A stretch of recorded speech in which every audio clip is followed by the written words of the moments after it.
अस्सलामुअलैकुम एवरीवन। बहुत ही special recipe हाथ लगी है ये। आज हम बनाएंगे जी बहुत ही ज़बरदस्त फुल्कियाँ, और ये जस्ट एक ख़ास मसाले से बनती हैं। ज़्यादा कुछ भी आपको इसमें ऐड नहीं करना पड़ेगा, और बेहतर है ना रमज़ान मुबारक में आप बाहर से लाने के बजाय आप घर में ढेर सारी बना के तो रख लें। सो बिस्मिल्लाहिर्रहमानिर्रहीम, अस्सलामुअलैकुम, welcome back to my channel. जल्दी से वीडियो को लाइक करें, चैनल को सब्सक्राइब करें और बेल के आइकन को प्रेस करें। बहुत शुक्रिया। यहाँ पे सबसे पहले तो हमें चाहिए 1 अदद बॉल, ठीक है, और उसमें मैंने तकरीबन 2 कप के करीब मैंने इसमें बेसन ऐड कर दिए। वीडियो को बिना स्किप किए हुए आपने देखना है, बहुत ही ज़बरदस्त होने वाली है। यहाँ पे सबसे पहले ना आपने इसमें ऐड करना है ज़ीरा पाउडर। अगर ज़ीरा पाउडर नहीं है ना तो ज़ीरा क्रश करके भी इसमें आप ऐड कर सकते हैं, ठीक है, लेकिन साबुत नहीं करेंगे।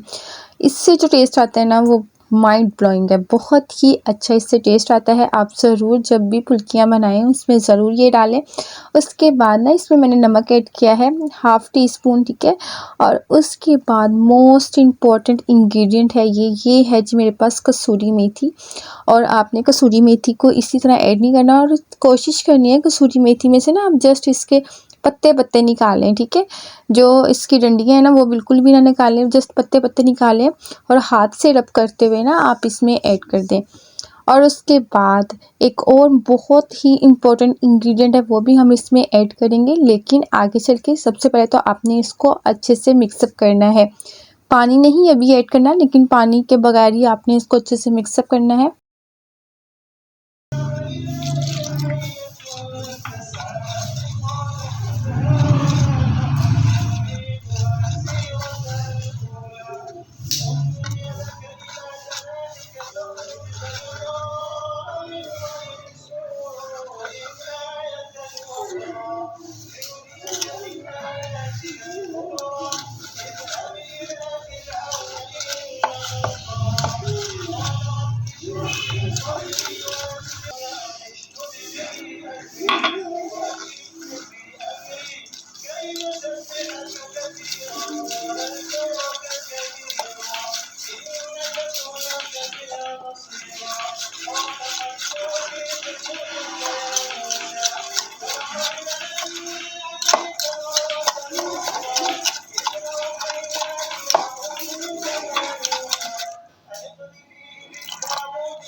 सो आपने इसकी कंसिस्टेंसी देख ली है, सेम टू सेम इतनी ही आपने रखनी है, ना इससे ज़्यादा पतला करना है ना इससे ज़्यादा आपने थिक करना है, ठीक है।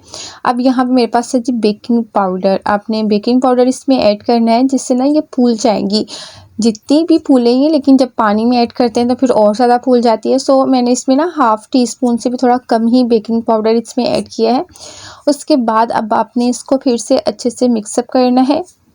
बेकिंग पाउडर इसके अंदर अच्छे से सेट होना चाहिए, ठीक है, कहीं भी नहीं रहना चाहिए। बहुत अच्छे से आपने इसको बीट कर देना। उसके बाद ना यहाँ पे आप शीशे का गिलास ले लें, स्टील का गिलास ले लें, कोई भी मोल्ड ले लें, ठीक है, और उसमें इस तरह ना आप शॉप पर रख दें, कोई भी बैग रख दें, ठीक है, और उसको ना इस तरह हाथ की मदद से डिप करते हुए उसको खुला करें, और उसमें जो आपने बैटर रेडी किया हुआ ना इसकी कंसिस्टेंसी देखें, चेक करें। सेम टू सेम आपने भी ऐसी रखनी है। और उसके बाद आपने ग्लास के अंदर आपने बटर डालना स्टार्ट कर देना है, लेकिन उसको आपने बिल्कुल फिल नहीं कर देना। जितना इजीली आपसे हैंडल हो जाए ना उतना आप ऐड कर लें, ज़्यादा बिल्कुल भी ना मत ऐड करिएगा। यहाँ पे ना तकरीबन मैंने 1/2 गिलास के करीब किया था, ठीक है, इसको। और उसके बाद आपने प्रेस करना है ऊपर से, ताकि सारा जितना भी है ना इसका ज़ोर नीचे की तरफ आए। और उसके बाद ना आपने इसको हल्का सा कट लगा देना है कोने में, ठीक है। कोने पे कट लगाएंगे ना तो फिर फुल्कियाँ बनानी बहुत ही आसान हो जाएंगी। घर में जो हमारे चावल बनाने वाले चम्मच वगैरह होते हैं ना, वो उनके जो सुराख होते हैं वो बहुत ही ज़्यादा पतले होते हैं, और उसमें इतने साइज़ की फुल्कियाँ ना आती नहीं है। सो बेस्ट है अगर आप इस तरह ना बैग में या शॉपर वगैरह में सुराख करें तो बहुत बेस्ट एंड बेस्ट वाली फुल्कियाँ बच जाती है, और बाज़ार से कई गुना अच्छी, जायके में भी कई गुना अच्छी आप घर में रेडी कर सकते हैं। जितनी चाहें आप रेडी कर सकते हैं। और वैसे भी जैसे ही रमज़ान मुबारक आता है ना तो बाज़ार में तो बहुत ज़्यादा महंगी हो जाती हैं। तो आपने बस बेसन लेना और उसमें ये चीज़ें ऐड करनी है और मज़ेदार से फुल्कियाँ घर में ही रेडी कर लेनी है। बहुत ही अच्छे से आपकी चना चाट बन जाएगी, दही भल्ले बन जाएंगे, जो भी आप बनाना चाहें ना बहुत बेस्ट वाले बन जाएंगे।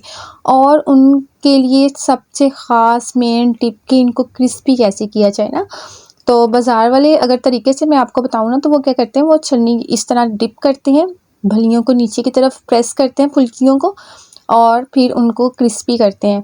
अब आप पे डिपेंड करता है, आप इनको गोल्डन ब्राउन करना चाहते हैं, लाइट ब्राउन करना चाहते हैं, जैसे भी करना चाहते हैं ना, लेकिन इसी तरीके से ही होंगी। आपने उनको प्रेस करना है नीचे की जानिब, ठीक है, तो बहुत ही प्यारा ज़बरदस्त सा कलर आ जाएगा। ये इतनी टेस्टी और मज़े की बनती है ना, जैसे जैसे आप निकालते जाएंगे आपका दिल करेगा कि अब मतलब ऐसे ऐसे ना साथ साथ खाते भी जाएं। और जब तक आपके पास ये रेसिपी पहुंचेगी तब तक तो रोज़ा होगा इंशाल्लाह। तो फिर आपने बस इसी तरह बना के रख लेनी है और फिर आपने इंजॉय करनी है। अब यहाँ पे ना बहुत ही प्यारा सा गोल्डन सा कलर आ चुका है, सेम टू सेम बाज़ार जैसी का। और ये देखें जिनकी final look, check it out. अब यहाँ पे ना हम वापस इसमें ऐड कर देंगे। यहाँ पे ये देखें जी, जैसे कि स्टार्टिंग में मैंने आपको इसकी वॉइस सुनवाई है, बहुत ही खस्ता और क्रिस्पी सी हैं। अब मैं आपको इनको स्टोर करने का भी तरीका बताऊंगी। स्टोर हम किस तरह करेंगे, स्टोर हम किसी भी थैली में, किसी भी बैग वगैरह में बिल्कुल भी नहीं करेंगे, बल्कि बॉक्स में करेंगे। लेकिन आपने इनको एकदम से स्टोर नहीं करना। सबसे पहले तो आपने इनको हवा में रखना है, ठीक है, ताकि ये अच्छे से गर्म है ना तो ठंडी हो जाए। और अगर आप एकदम से गरम गरम इनको स्टोर करेंगे ना तो नरम पड़ जाएंगी। तो सबसे पहले तो आपने इनको खुले बर्तन में डाल के तो इनको ज़रा हवा दिलानी है ताकि ये अच्छे से ठंडी हो जाए। और यहाँ पे फिर मैंने ना इसमें स्टेप बाय स्टेप ऐड करना स्टार्ट कर दी थी। बॉल के अंदर मैंने टिश्यू पेपर रखा है ताकि किसी भी किस्म की नमी ना आए, और उसके अंदर हमने इस तरह फुल्कियों को रख के तो डिब्बा बंद कर देना है। इनको आपने इजीली बाहर ही रखना है, रेफ्रिजरेटर वगैरह में रखने की ज़रूरत नहीं है। इनको बाहर हवा में रखें और उसके बाद ना मज़ेदार सी कुरकुरी सी चाट बनाने लगे हम। इसके लिए सबसे पहले तो एक मुट्ठी मैंने बॉयल चने लिए हैं, ठीक है, और ये वेट लॉस चाट भी है, ठीक है। और उसके बाद मैंने इसमें कुकम्बर ऐड किया है, ठीक है, खीरा, और वो भी कटिंग करके छिलका उतार के।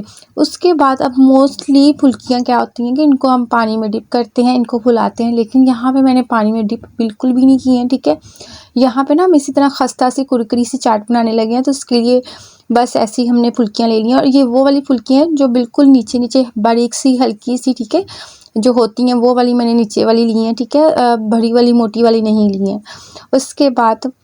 उसके बाद ना यहाँ पे आपने दही ऐड करना है। दही के तकरीबन मैंने 2 से 3 चम्मच ऐड किए हैं। और उसके बाद जस्ट आपने गरम मसाला इसके ऊपर से स्प्रिंकल करना है और जस्ट आपने इनको एक बाइट लेके इसका देखना है, आपको बहुत ही ज़्यादा मज़ा आएगा। उसके बाद फिर से 1 से 2 कुकम्बर मैंने खीरे इसमें ऐड कर दिए हैं। बहुत ही ज़्यादा खस्ता सी क्रिस्पी सी ये चाट बनती है। आप ज़रूर ट्राई करिएगा, इंशाल्लाह आपको बहुत पसंद आएगा। सो ये हल्की फुल्की सी भूख के लिए बेस्ट एंड बेस्ट है। रमज़ान मुबारक में भी आप ट्राई कर सकते हैं, आपको बहुत पसंद आएगी। सो ये है जी आज की रेसिपी। अल्लाह हाफ़िज़।